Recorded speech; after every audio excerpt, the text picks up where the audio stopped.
seguir.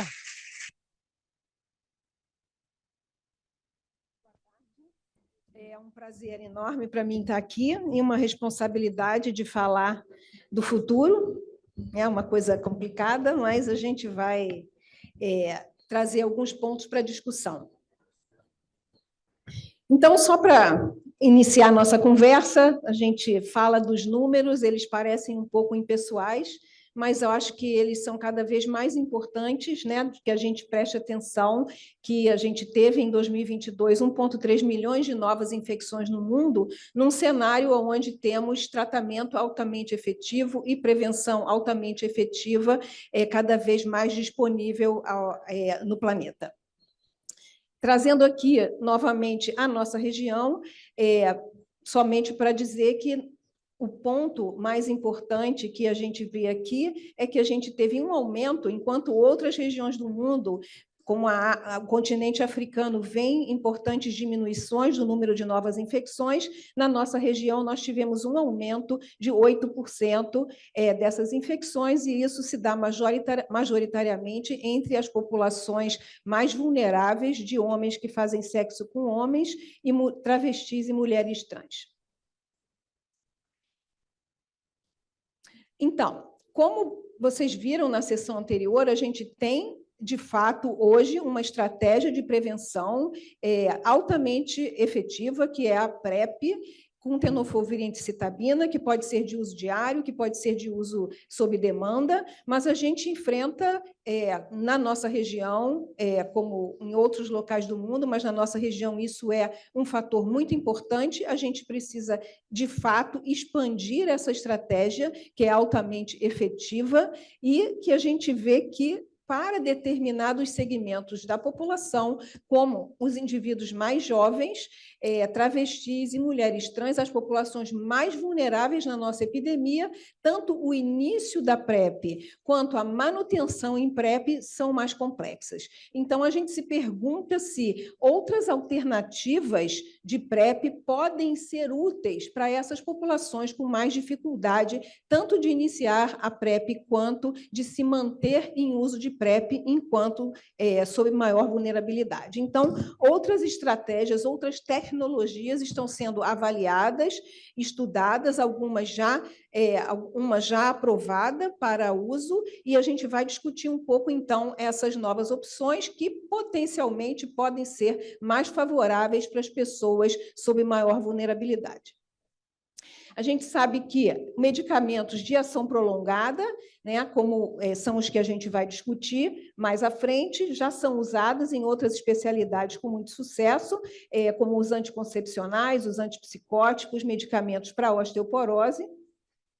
E aqui nesse slide nós vemos o pipeline, quais são as perspectivas em PrEP, e algumas dessas, então, a gente vai discutir com mais detalhe. Então, a gente vai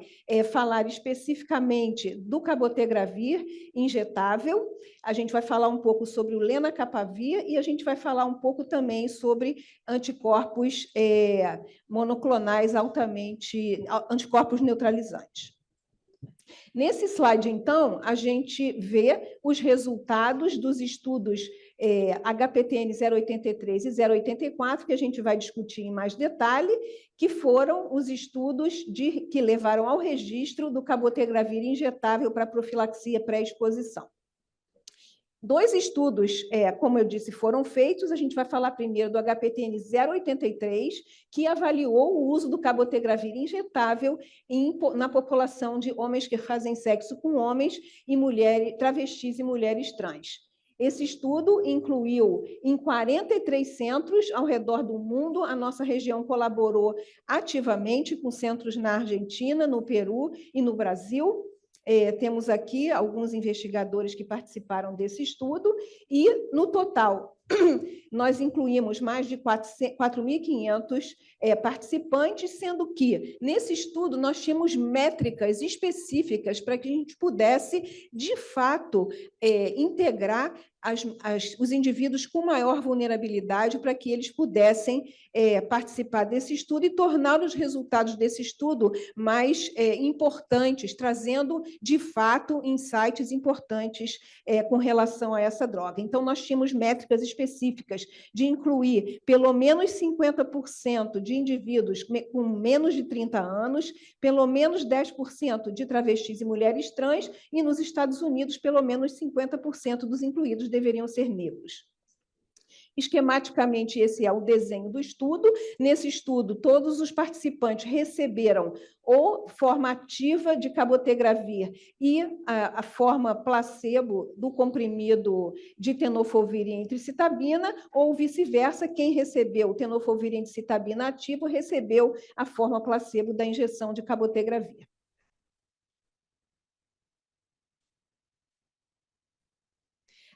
Esquematicamente, aqui nesse mapa, nós vemos a disposição dos centros de estudo. Nós vemos que, como eu já disse, a América Latina contribuiu bastante, centros no Peru, Argentina e Brasil, diversos sites nos Estados Unidos, 2 sites na Tailândia, um no Vietnã e um na África do Sul. Então, a gente teve uma diversidade bastante importante geográfica.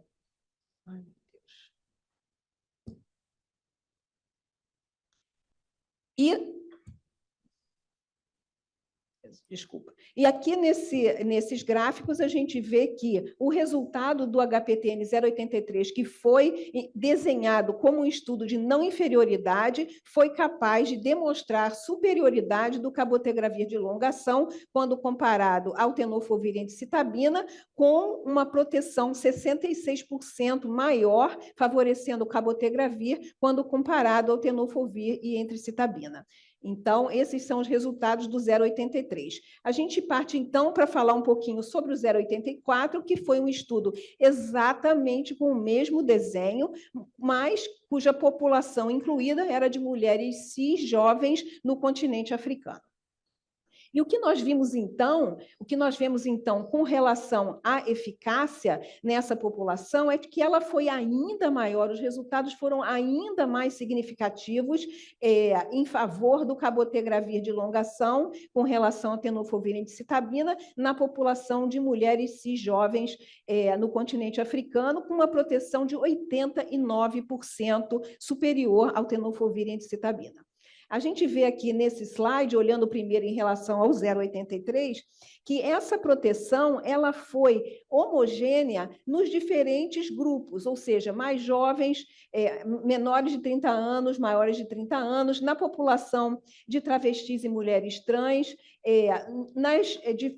na população negra e não negra, e nas diferentes regiões do mundo, a gente teve um resultado bastante consistente. E no 084, nós também tivemos um resultado bastante consistente entre os diferentes grupos, com relação também à metodologia contraceptiva utilizada e também com relação ao IMC. Então, a gente vê que os resultados não diferiram de acordo com os grupos. E, em resumo, então, o 083, entre homens que fazem sexo com homens e travestis e mulheres trans, a gente viu 66% de redução nas infecções pelo HIV, quando comparados aos HSH travestis e trans que receberam tenofovir e entricitabina, e quando a gente fala entre mulheres cis, no continente africano, houve uma redução de 89% com relação àquelas que usaram tenofovir e entricitabina.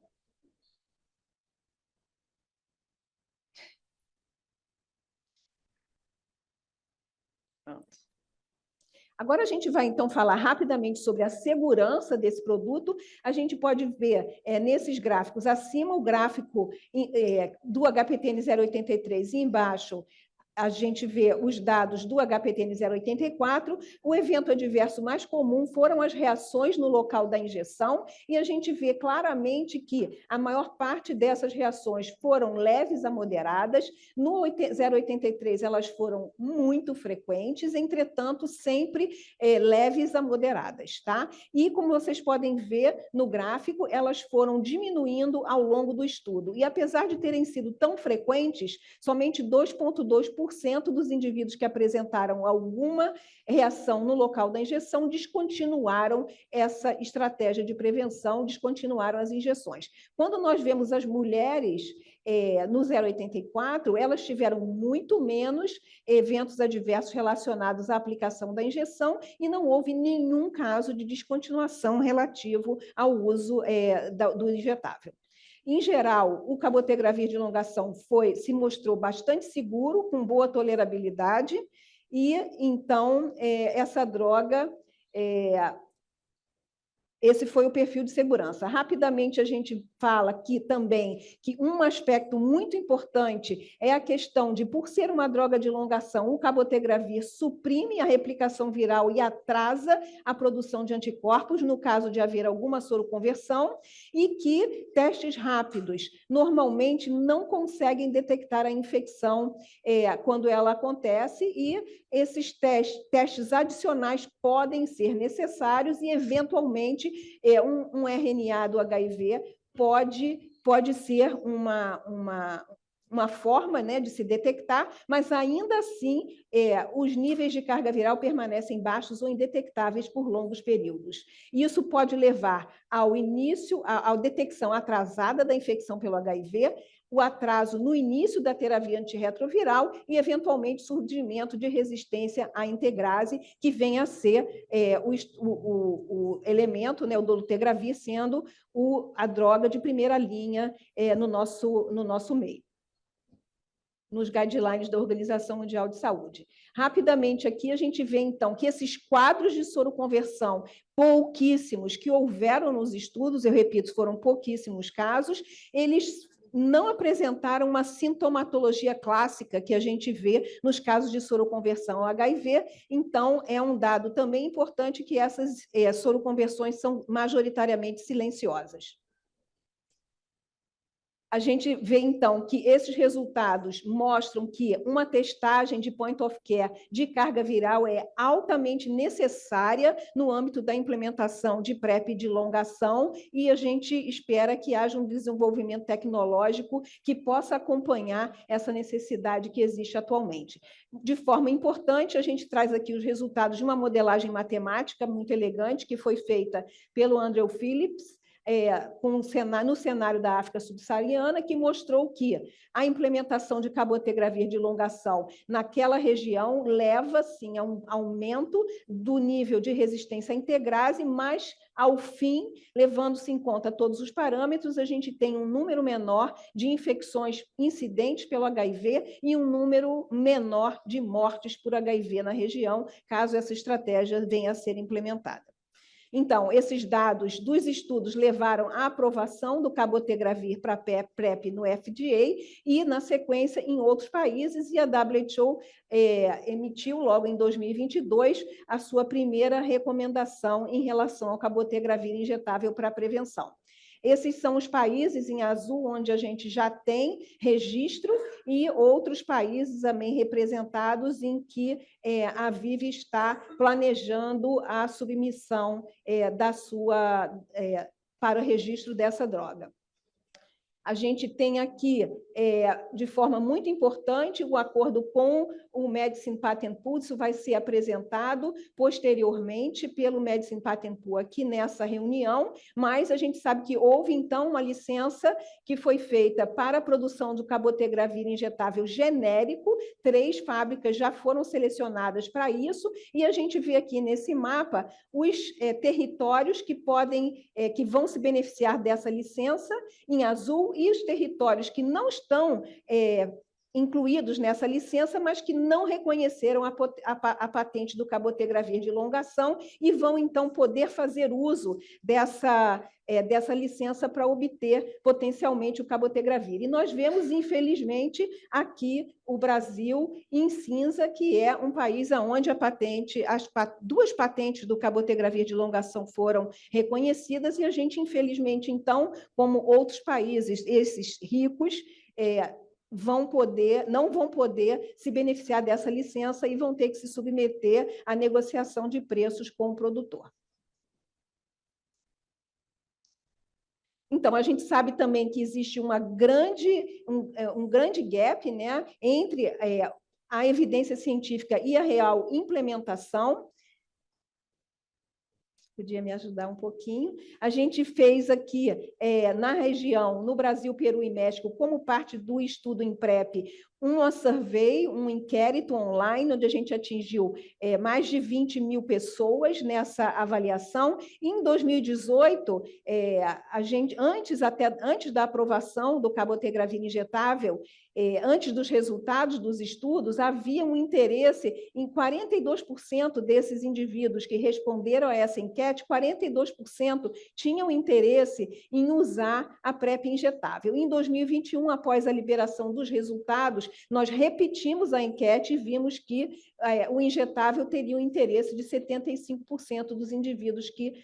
responderam as perguntas. A gente vê nesse slide, rapidamente, a lista dos estudos de implementação que vão ser realizados. Felizmente, 2 desses estudos estão na nossa região, mas, infelizmente, restritos ao Brasil, e a gente começou a incluir no nosso estudo na Fiocruz, que é o Imprep QEB Brasil, que vai acontecer em 6 centros no Brasil, com o objetivo principal de implementação de avaliar facilitadores e barreiras para a integração do cabotegravir de longação em serviços de PrEP do nosso Sistema Único de Saúde.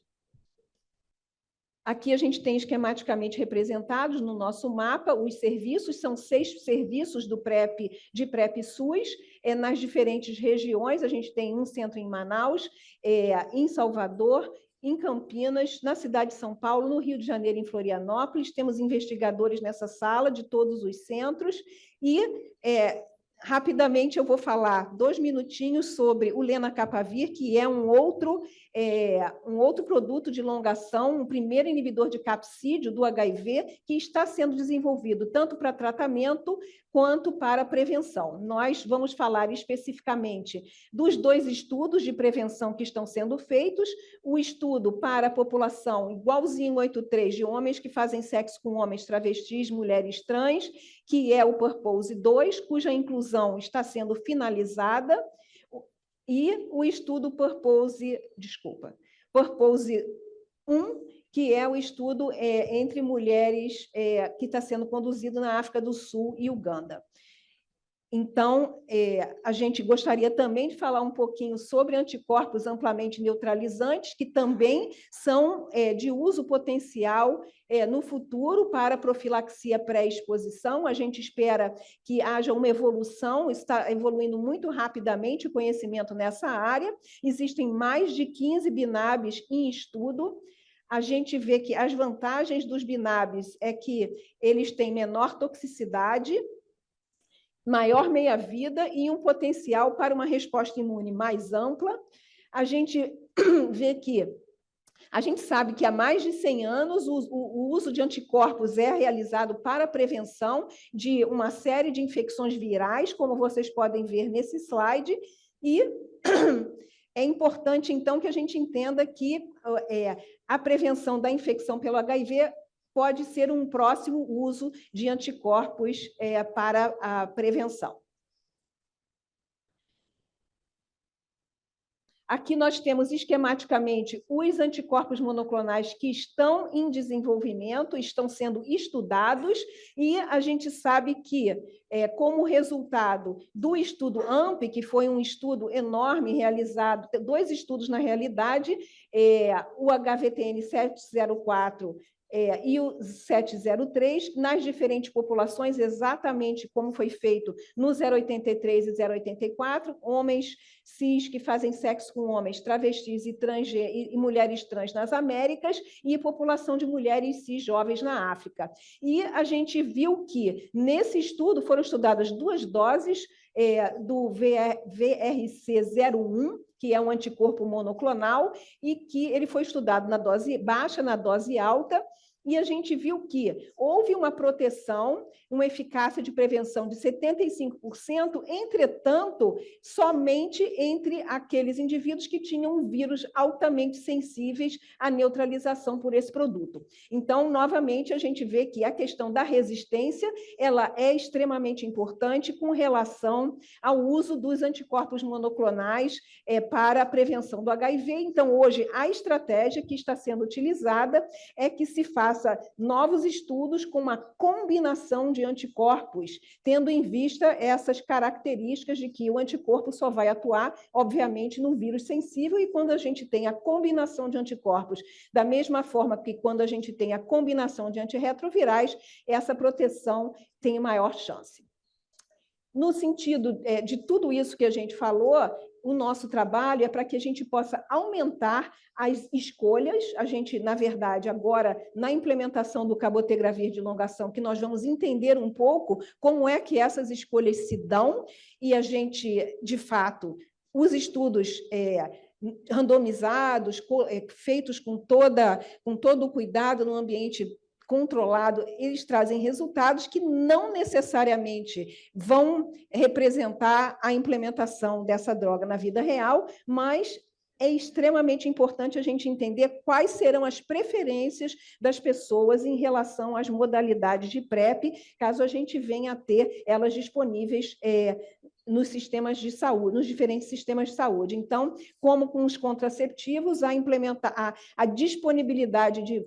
múltiplas formulações para a prevenção do HIV pode fazer com que a gente consiga ampliar, mas principalmente ampliar o uso da PrEP para aquelas pessoas que não conseguem se beneficiar da PrEP oral, porque a mensagem principal é que a gente tem a PrEP oral com tenofovir e citabina e ela é altamente eficaz. Então, a gente tem elementos em mãos para que a gente possa, de fato, atuar na prevenção do HIV. Entretanto, no clima de estigma e discriminação, que é extremamente importante na nossa região, tanto o início da PrEP quanto a manutenção em PrEP para as populações mais vulneráveis torna-se extremamente complexo. Então, não adianta, não basta que tenhamos a prevenção com novas estratégias, novas tecnologias, se nós não trabalharmos de forma constante e efetiva para a diminuição do estigma e discriminação para as populações mais vulneráveis e para que tenhamos serviços de saúde mais amigáveis, para que as pessoas possam, de fato, se beneficiar do que nós já temos disponível. Eu não tenho slide de agradecimentos, mas eu gostaria de fazer alguns agradecimentos. Emília Jalil está aqui com a gente, que me ajuda sempre a organizar essas apresentações, Valdileia, Omar, várias pessoas aqui, Sandra, que sempre me ajudam para que a gente possa trazer, Maiara, apresentações que sejam, que tragam elementos que possam ser úteis para vocês. Muito obrigada.